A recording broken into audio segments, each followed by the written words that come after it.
आर्थिक बक्षीस शेतकऱ्यांच्याकडून केलं पाहिजे ही भावना व्यक्त केली आणि म्हणून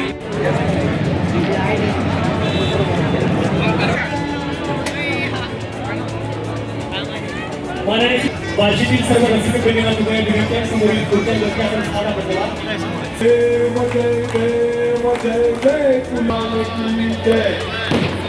मान्यवरांच्या हस्ते तिथे येऊन झालेले सगळ्यांचे आवाज मुख्यमंत्र्यांचा दौरा आहे, कशा पद्धतीने असणार आहे आणि काय काय कार्यक्रम? नाही, माननीय राज्याचे मुख्यमंत्री आदरणीय देवेंद्रजी उद्या भगवंत महोत्सवाच्या निमित्ताने या ठिकाणी येत आहेत.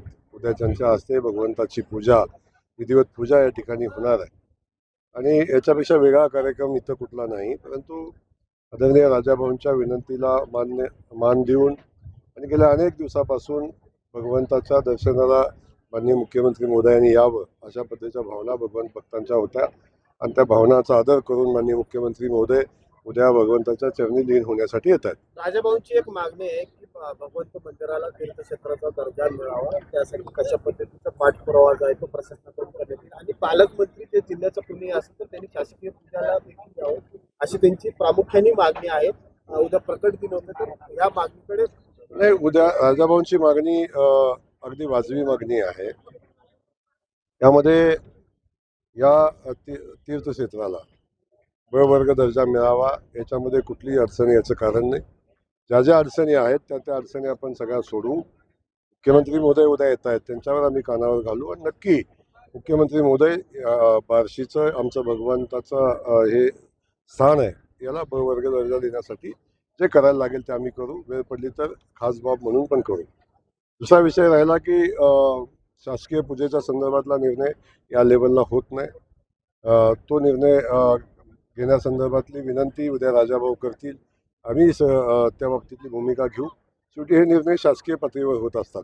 तो निर्णय घेण्यासंदर्भात आपण पॉझिटिव्ह विचार करू. बाकी पुढे गेल्यानंतर काय होईल त्या निर्णयाप्रमाणे आपण काम करू. आता म्हटलात की राजाभाऊ हे बार्शीकरांच्या जनतेच्या मनातले आमदार आहेत आणि त्याचा जो निकष आहे या जिल्हा परिषदला असेल, पंचायत समितीला असेल, नगर परिषदला दिलेला आहे, तरी हे जनतेच्या मनातले आमदार आता मुख्यमंत्र्यांच्या मनातले होत आहेत.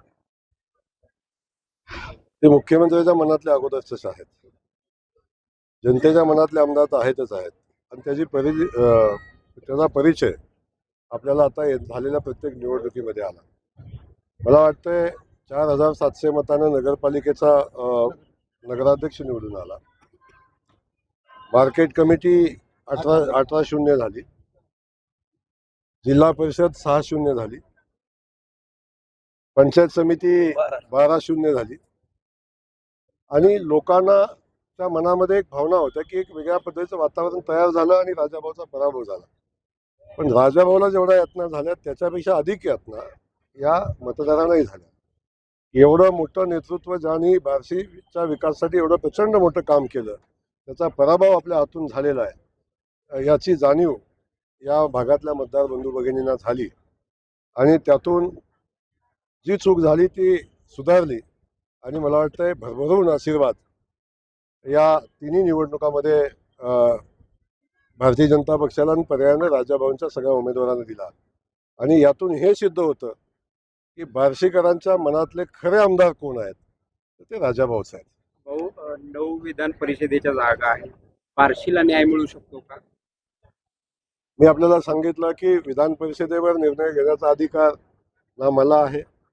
विधान परिषदेवरचा निर्णय घेण्याचा अधिकार हा आमच्या राज्याच्या कोर कमिटी आणि त्यानंतर केंद्राच्या आमच्या नेतृत्व हे याच्यावर निर्णय घेत असतात.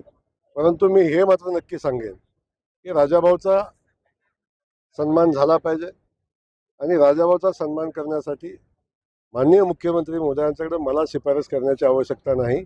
ऑलरेडी राजाभाऊवर ते प्रचंड प्रेम करतात. त्यामुळे राजाभाऊंचा सन्मान योग्य ठिकाणी होईल, राजाभाऊंचं कौतुक होईल आणि त्यांना काम करण्यासाठी जी ताकद द्यायला लागेल अशा पद्धतीची ताकद माननीय मुख्यमंत्री महोदय देतील याच्यामध्ये कुठली शंका नाही. पंढरपूर कधीपासून ते काम सुरू होऊ शकतं आणि विरोध आहे त्याचा कशा पद्धतीने विचार केला का? विरोध जे चांगले प्रोजेक्ट आजपर्यंत झाले असा एकही प्रोजेक्ट नाही की ज्याला विरोध झाला नाही. अगदी मोठी धरणं झाली पूर्वी त्यालाही विरोध होता, पण त्या धरणांनी राज्याची परिस्थिती बदलली. आज आपण बघतो की ज्या मोठ्या मोठ्या धरणातनं उजनीच्या धरणं बांधले तेव्हा काय स्वागत थोडी झालं होतं, तेव्हाही विरोध झालेले होते.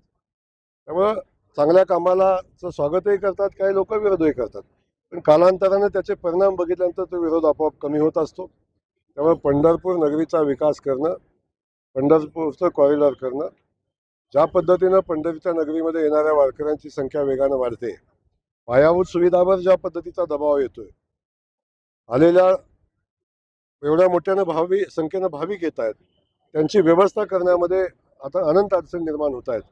त्यासाठी पंढरपूरच्या कॉरिडॉरची आवश्यकता आहे आणि त्यासाठी माननीय मुख्यमंत्री महोदयांनी त्यांच्या अजेंड्यावर घेतलेला तो विषय आहे आणि लवकरच वारीनंतर या प्रत्यक्षात कामाला सुरुवात होईल आणि येणाऱ्या 2-3 वर्षामध्ये पंढरपूरच्या कॉरिडॉरचं काम संपेल.